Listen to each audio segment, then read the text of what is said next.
To make my masks, I start with an 8.5-inch square, mostly because I've seen in between 8 and 9 inches be recommended. I've seen some that have recommended a 7-inch square. I chose 8.5 because, well, my quilting square is an 8.5-inch square. So I lay that down, rotary cut around that to get my square. The next step that I do is I sew one side of the square. If you have a directional print, top part of that print, so Hello Kitty will be up, I sew along that edge of the fabric.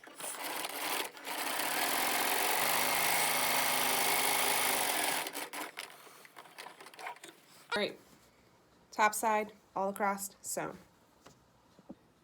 Now, since I'm doing this on my standard machine, I've taken the other edge across from that sewing, opened it up flat, and then I pressed about 1/4 inch, doesn't have to be perfect, down so that I can sew along here to kind of seal this in. If you're concerned and you want it to be a little more finished, you could fold it again to have a nice narrow hem. Typically I would serge this off so that I wouldn't even have to do a folded edge, but since everybody is has different machines, I just wanted to show it on the standard machine. So 1/4 inch down, sew crossed. So now I've put right sides together still and have that as the square bottom. I make a mark, other side, make a mark.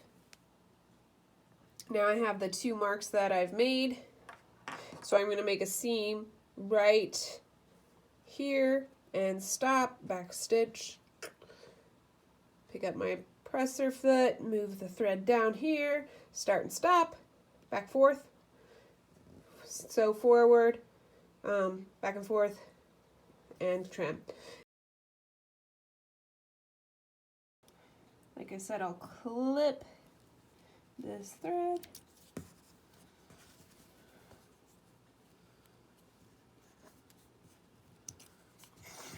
And now I have my 2 9-inch squares sewn top, bottom, with the hole in the middle for your pocket. The next step I will do is I will turn it inside out, or right side out, hole for filter. And the top edge is your seam that goes all the way across. What I do is I shift this so I have 1 inch down of the solid color. I like to use a solid color on one side because that lets you know that that side's the side that touches your face, and then the print side is the side that will show out, so that you always know you're not putting it on backwards to contaminate yourself. So I leave about 1 inch. Everything here is just eyeballing it. Then I will press that down, turn it over. Here's where the pocket is. Then I will press this down.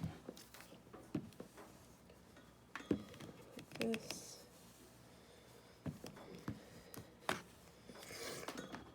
What's nice about doing it this way too is your seam is here. It has fabric behind it, so there will be no possible contamination. If it were to go through your seam stitching, there would be a flat piece of fabric that would block any particles. So that's kind of nice that it prevents anything from going through where your seams are. So I've created a jig from a video that helps me fold my masks, and I will link that as well.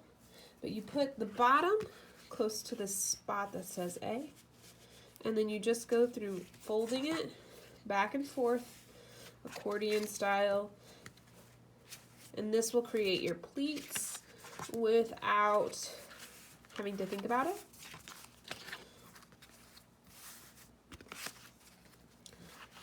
It's kind of sort of magical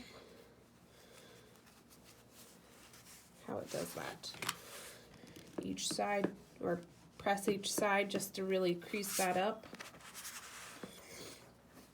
And it helps it go through the sewing machine easier. I usually just put a clip right here at the top on each side.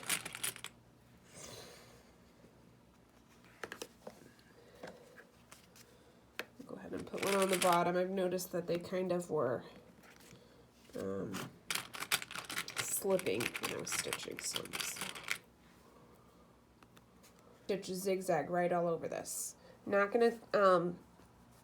gonna worry about this edge because it will be sealed in a casing. So I'm leaving it on the jig and just running it through.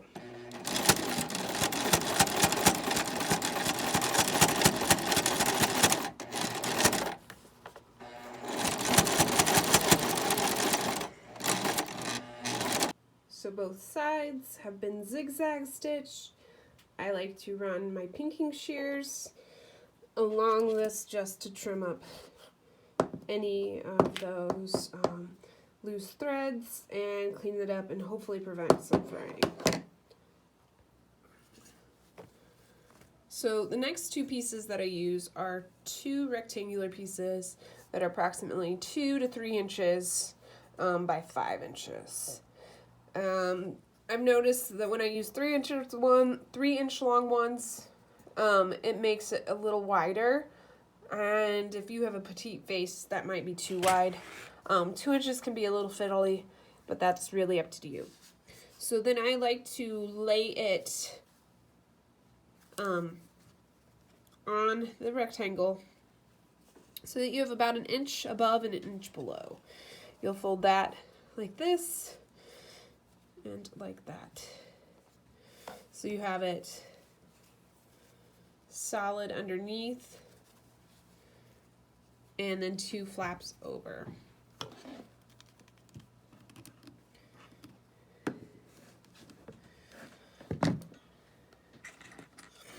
And I do that to both sides, and then I will stitch right along. Now I do stitch these with a solid down. I feel like the feed dogs don't get as caught up in the pleats if the flat side is on the bottom. So I would do that to both sides.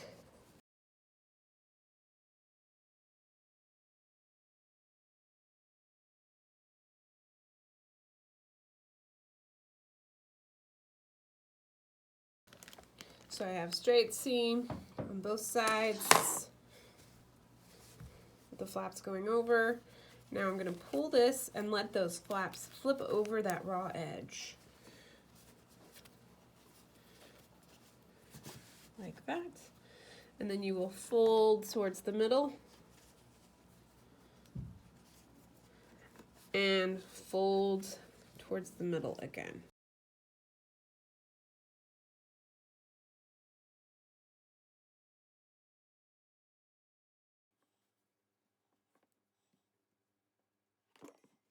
And then you're going to run a seam right along that edge to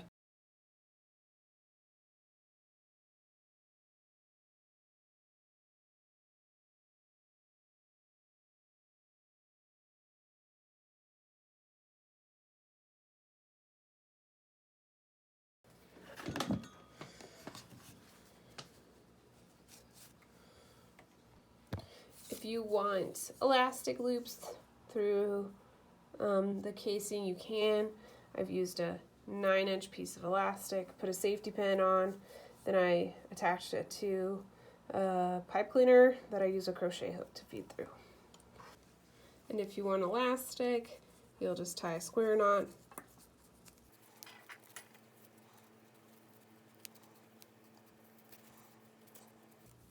Make sure it's tight. And then you'll just rotate this through and get it inside the casing so that knot isn't going to bother anybody.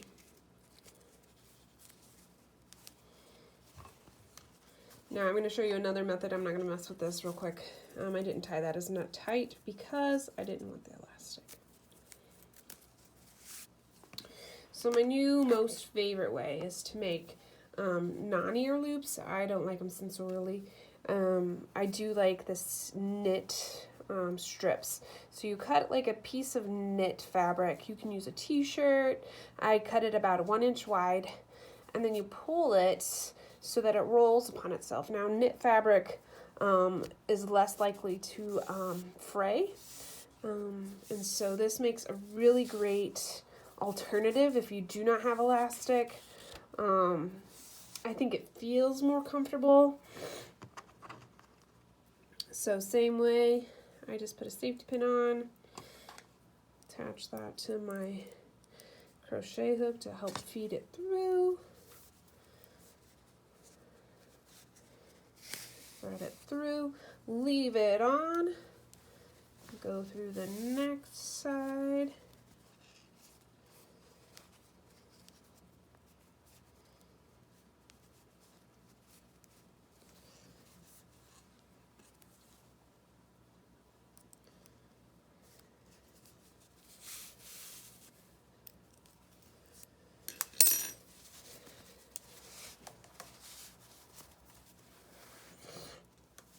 And then that gives you a mask that you can put on with one tie. So I tie the ends of that t-shirt string just so it keeps it from, if it does ravel, that'll just keep it together and it'll finish it off to keep it from hopefully pulling out of the casings if you were to pull on it too hard. So you just slide that on like this. When you're using a face mask, you want to try to avoid, when you're donning and doffing it, you want to try to avoid touching the actual mask. So then you just pull that, get a good fit.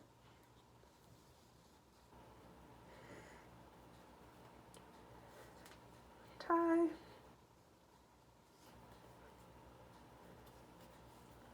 And done. And this is a little long so I could trim it, but that's how I put it on. That's how I make the mask. It has a nice clean side. The casing helps really get it close to your face. I noticed when I just did the fabric here, it didn't get a good gather, and it didn't get it close to your face. So that's how I do it.